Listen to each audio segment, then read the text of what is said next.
Hi, I'm Patricia Worth.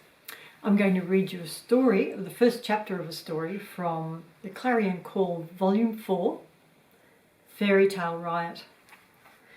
The story is Tears on the Sword, originally by Catulle Mendès. I'm going to read you my translation in English. Catulle Mendès was a French writer of Portuguese descent. He wrote a lot of stories that were reworked fairy tales that were aimed at a decadent adult readership, though this one is also suitable for older children. Originally called Les Larmes sur l'épée, I've translated it as Tears on the Sword, and it was first published in 1885.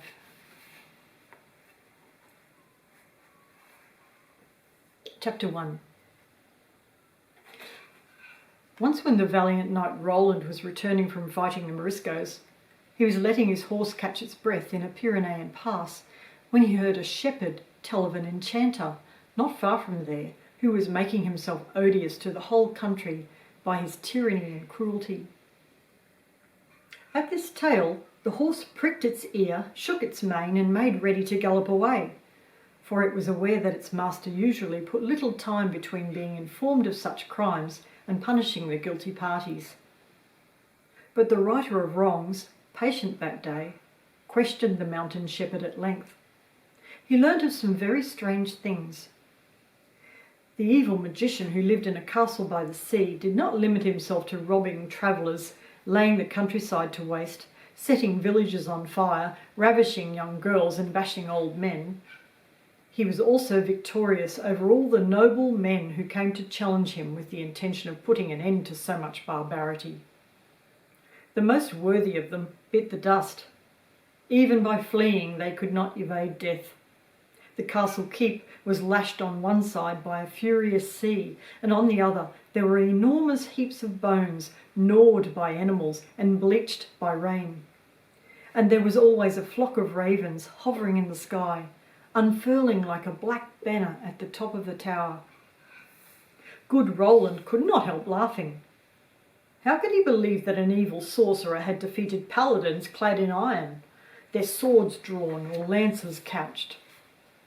The storyteller did not know what he was saying, or else those who had defied the lord of the keep were cowards, unworthy of the name of knight, little pages who had put on battle dress for play.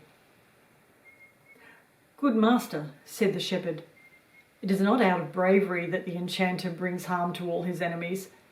He has invented with his infernal science a weapon unknown until this day that kills from a distance with no danger to the one who kills." "What?" said Roland, much surprised, and feeling a bad taste rise to his lips as though he had swallowed rotten meat. The shepherd continued, "He is careful not to go down onto the plain to face the combatants, for he well knows that if he offered his breast, even covered in bronze, it would quickly be pierced. He stays crouched behind his fortifications or behind the bone heap. Then from his hiding place comes a sharp sound.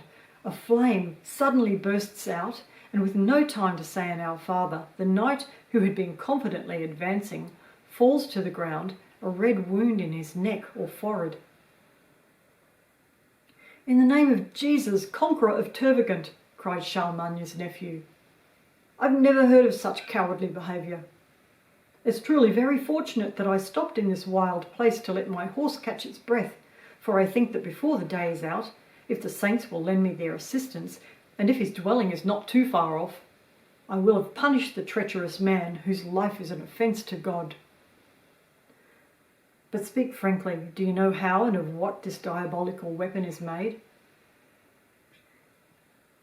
'It is said to be composed of a rather long tube, in which a bit of saltpetre is lit at one end, and from the other end comes a metal ball which shoots through the air, goes straight to the target, and strikes with lightning speed.' Roland asked nothing more.